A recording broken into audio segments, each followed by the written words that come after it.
Assalamualaikum warahmatullahi wabarakatuh. Kami dari kelompok 5 yang dengan anggota saya sendiri Monika Yupodila, Delis Priya Hasyani Isnandar, dan Muhammad Kurtabi. Di sini kami akan mempresentasikan hasil praktikum kami tentang ekstraksi bunga telang dengan pelarut etanol menggunakan metode maserasi. Di sini daftar isinya ada tujuan, definisi, alat dan bahan, keuntungan dan kekurangan, prosedur, hasil, hasil dan kesimpulan. Tujuannya, yang pertama, mampu melakukan ekstraksi sampai sesuai dengan metode yang dipilih. Yang kedua, mampu menjelaskan alasan pemilihan metode dan prinsip ekstraksi sesuai dengan metode yang dipilih. Yang ketiga, mampu menjelaskan alasan pemilihan pelarut ekstraksi yang digunakan. Pengertian ekstraksi itu, ekstraksi merupakan tahap awal untuk memisahkan senyawa kimia yang diinginkan dari suatu bahan alam. Secara definisi, ekstraksi adalah rangkaian proses yang dilakukan untuk memisahkan satu atau lebih senyawa dari satu fase simplisia ke fase lain, pelarut. Senyawa-senyawa yang terdapat dalam sampel akan larut sesuai dengan koefisien partisi atau koefisien distruksinya dalam pelarut yang digunakan.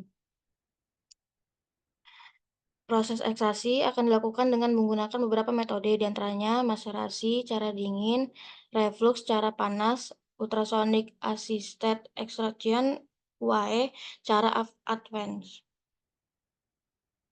Selanjutnya akan dibacakan oleh Muhammad Kurtabi. Pengertian maserasi. Maserasi adalah metode ekstraksi yang sederhana dan efektif untuk memperoleh senyawa bioaktif dari bahan tanaman. Dalam metode ini, bahan tanaman direndam dalam pelarut selama beberapa waktu untuk melarutkan senyawa aktifnya. Etanol adalah pelarut yang umum digunakan untuk ekstraksi senyawa bioaktif dari bunga talang. Keuntungan dan kekurangan. Keuntungan. 1. Sederhana dan mudah dilakukan. Metode maserasi tidak memerlukan peralatan yang rumit dan dapat dilakukan di laboratorium sederhana. Biaya terjangkau. Biaya untuk melakukan ekstraksi dengan metode maserasi relatif murah dibanding dengan metode ekstraksi lainnya. Efektif untuk senyawa termolabil. Metode maserasi tidak menggunakan pemanas sehingga cocok untuk mengekstraksi senyawa bioaktif yang mudah tergradasi oleh panas. Hasil ekstrak yang tinggi. Metode maserasi dapat menghasilkan ekstrak dengan konsentrasi senyawa bioaktif yang tinggi, terutama jika dilakukan dengan waktu maserasi yang lama. Rumah lingkungan. Metode maserasi menghasilkan limbah yang minimal dan ramah lingkungan. Kekurangan. Prosedur yang lambat. Metode maserasi membutuhkan waktu yang lama untuk menyelesaikan proses ekstraksi, yaitu beberapa jam hingga berapa hari. Kekurangan selektif. Metode maserasi tidak selektif dalam mengekstraksi senyawa bioaktif, sehingga dapat mengekstraksi senyawa lain yang tidak diinginkan. Kehilangan senyawa bioaktif. Senyawa bioaktif belum. Kehilangan senyawa bioaktif yang mudah larut dalam air dapat hilang selama proses penyaringan. Memerlukan pelarut yang mudah terbakar. Etanol. yang merupakan pelarut yang umum digunakan dalam metode maserasi, mudah terbakar dan harus digunakan dengan berhati-hati. Alat dan bahan. Alat: timbangan, gelas ukur, Erlenmeyer, kertas saring, corong, rotary evaporator. Bahan: bunga talang kering, etanol 96%.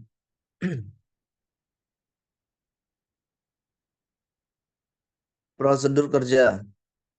Timbang bunga talang kering dan haluskan.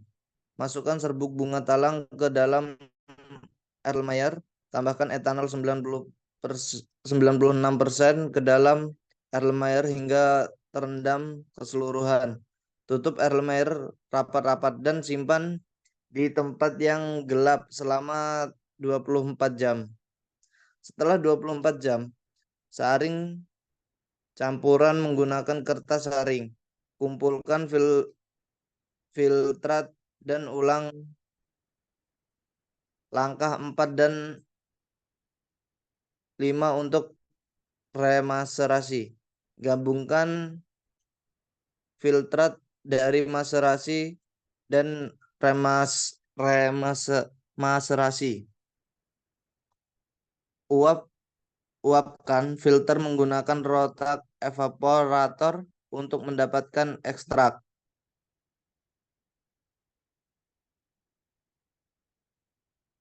Kemudian dilanjutkan delis. Selanjutnya ada uji organoleptis. Uji organoleptis ini menggunakan bunga telang dengan nama ekstrak bunga telang atau Clitoria ternatea dengan dan hijau, rasa khas, bau tawar menyerupai teh hijau.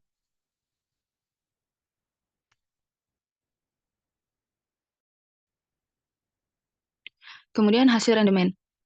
Berat simplisia yang digunakan 100 gram, berat wadah kosong 25 gram, berat wadah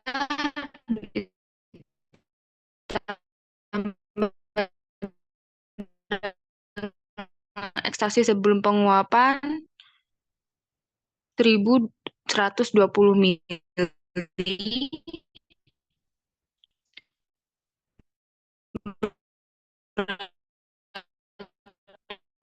Wadah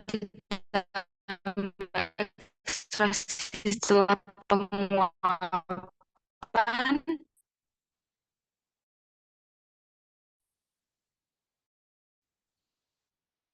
53,16 gram. Rasio bunga telang dan etanol, waktu maserasi dan suhu.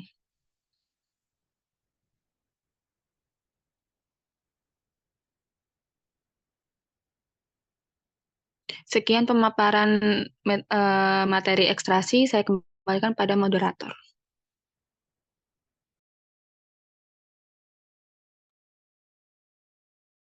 Selanjutnya dilanjut ke materi selanjutnya, yaitu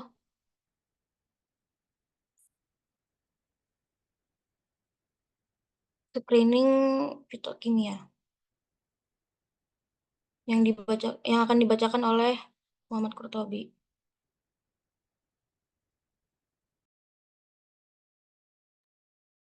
Tujuan screening mampu menjelaskan tujuan screening fitokimia pada simplisia. Mampu melakukan screening fitokimia pada kesimpulan pada simplisia. Mampu menjelaskan reaksi yang terjadi pada proses screening fitokimia untuk golongan senyawa.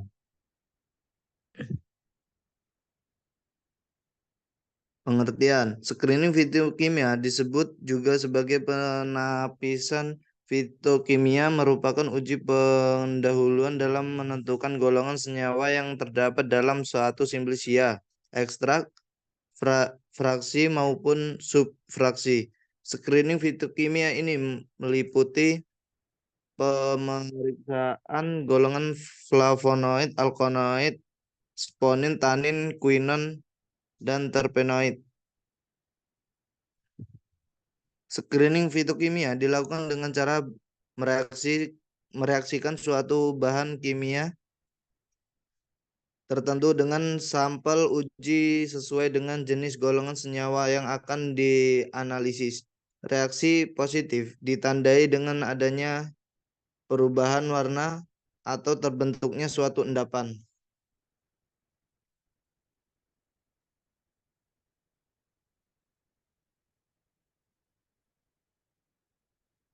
Prosedur kerja.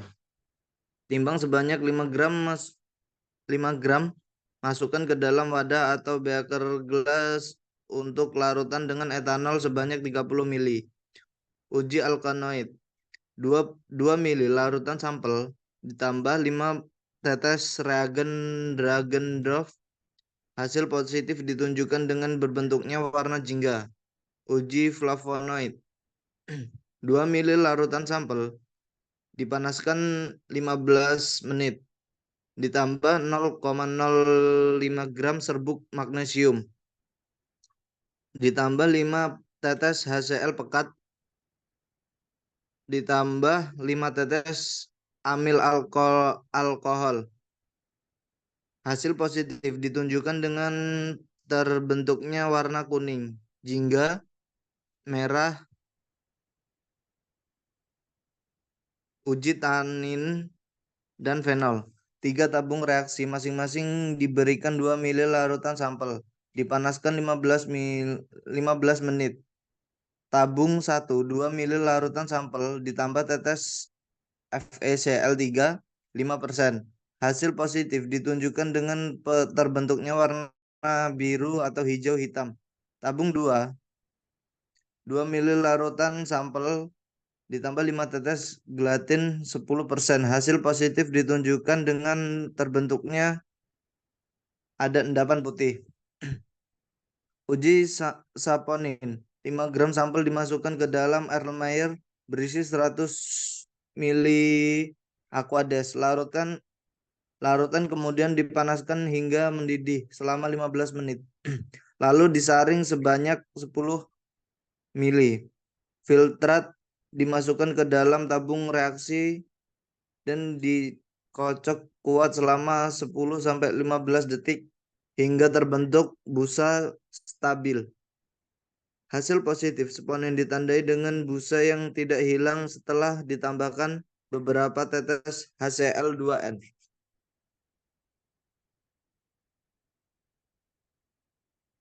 Uji quinon. Sebanyak 5 gram sampel dimasukkan ke dalam Erlenmeyer berisi 100 mili aquades. Larutan kemudian dipanaskan hingga mendidih selama 15 menit. Lalu disaring. Sebanyak 5 mili. Filter dimasukkan ke dalam tabung reaksi lalu ditambahkan 1-2 tetes NaOH 1N. Terbentuknya warna merah mendapatkan adanya senyawa golongan quinon pada sampel. Uji steroid. Sebanyak 1 gram sampel diekstraksi dengan 20 mili pelarut N-heksan lalu disaring filtrat kemudian diuapkan pada cawan. Proses hingga mengental. Selanjutnya ekstrak kental ditambahkan beberapa tetes preksi Lebraman Burchard. Hasil positif steroid triterpenoid ditandai dengan terbentuknya warna hijau atau biru merah ungu. Selanjutnya dilanjutkan Delis.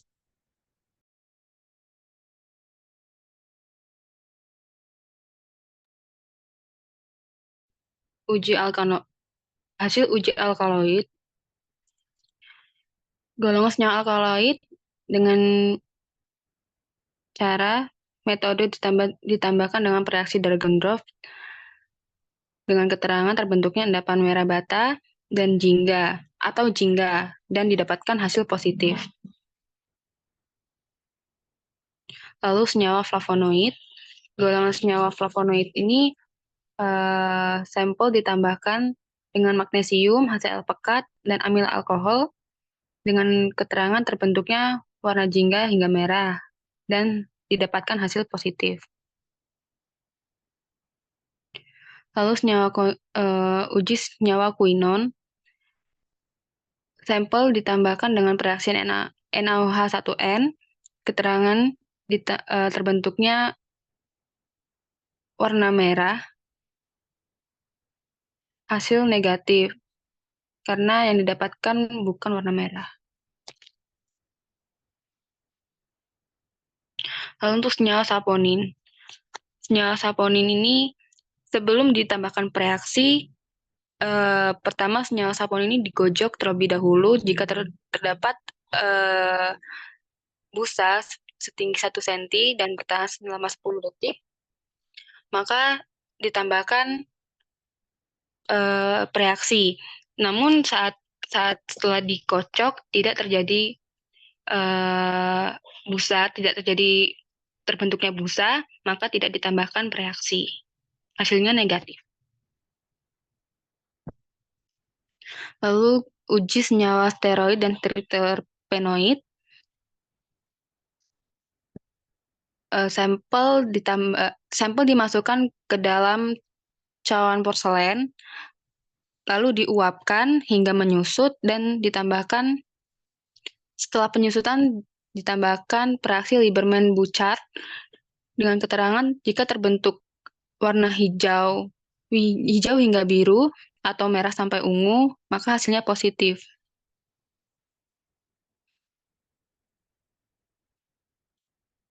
Lalu untuk senyawa tanin dan fenol. Untuk senyawa tanin dan fenol dibagi menjadi 3 tabung. Untuk tabung pertama, sampel ditambahkan dengan bereaksi FeCl3 jika terbentuk warna biru atau hijau kehitaman, maka hasilnya positif. Untuk penelitian saat itu hasilnya positif, benar positif. Untuk tabung yang kedua, sampel ditambahkan dengan gelatin 1%. Untuk hasil yang didapatkan, terdapat endapan putih,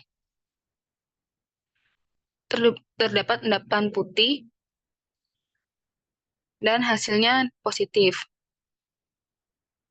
Untuk tabung yang ketiga, sampel ditambahkan bereaksi Stensny, lalu dipanaskan, kemudian setelah dipanaskan ditambahkan natrium asetat dan FeCl3.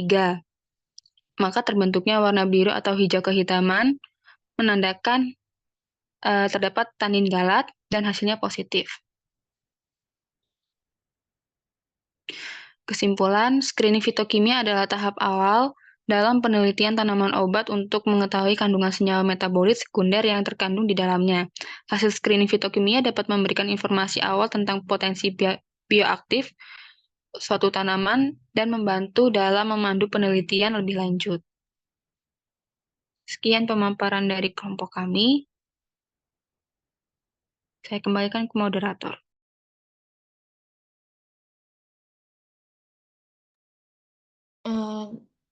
Jika ada yang ingin bertanya, kami persilahkan.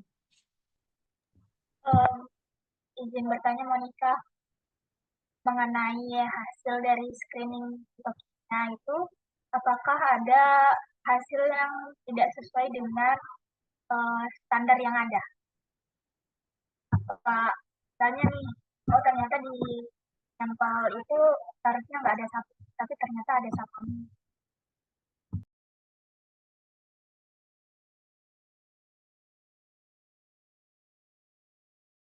Baik, Zir, kami tampung dulu ya, Zir. Ada yang ingin bertanya lagi? Tanya, Mon. Iya, Kak. Nah, bagaimana sih cara kita memilih jenis pelarut yang tepat pada proses ekstraksi dari senyawa fitokimia? Terima kasih.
Delis izin bertanya.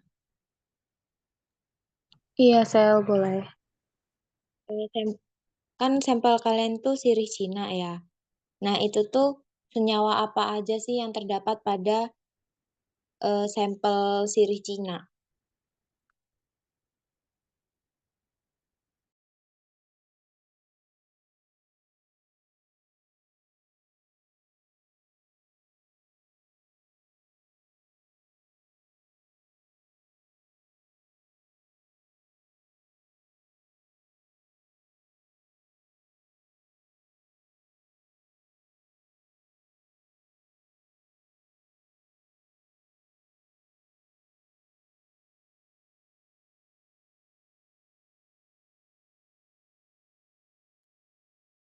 Izin menjawab pertanyaan dari Zirli. Untuk screening hasil screening yang tidak dingin itu sebenarnya ada satu kayak di bagian uji senyawa flavonoid. Uji senyawa flavonoid itu kan kalau di keterangan yang di modul hanya berubah berwarna merah menjadi warna merah. Nah, ternyata ada ditemukan terbentuk gas dan ada endapan seperti apa ya, serbuk-serbuk gitu mungkin dari magnesiumnya. Gitu, Zir. Terima kasih Delis atas jawabannya. Sama, Zir.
Baik, saya akan menjawab pertanyaan punya Sela.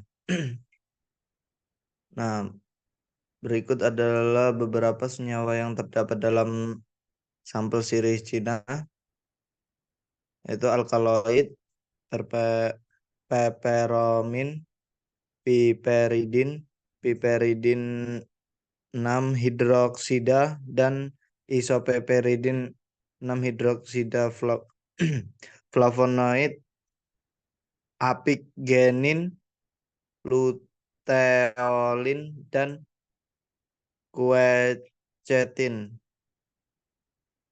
Terpenoid, cineol, eugenol, dan linelol. Steroid, sitosetrol, dan stigmasterol tanin. Tanin, asam galat, dan asam tanat.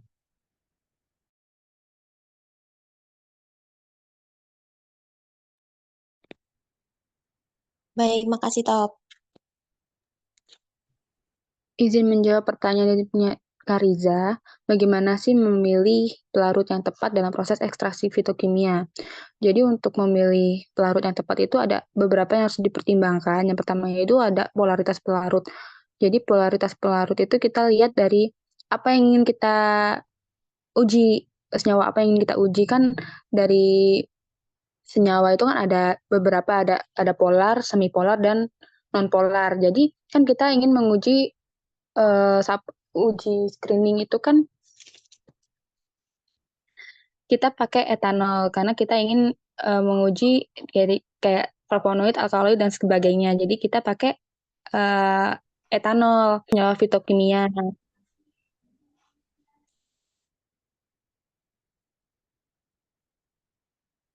Kelarutan senyawa dalam pelarut dapat diprediksi dengan menggunakan aturan like dissolve like.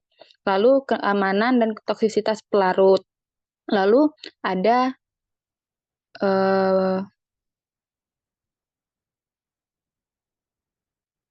faktor lain juga dari kemudahan penguapan dan viskositasnya. Gitu, Kak. Baik, Del. Terima kasih, Del. Sama-sama, Kak.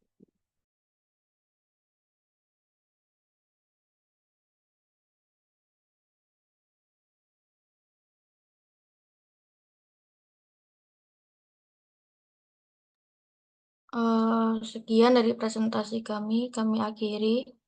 Assalamualaikum warahmatullahi wabarakatuh.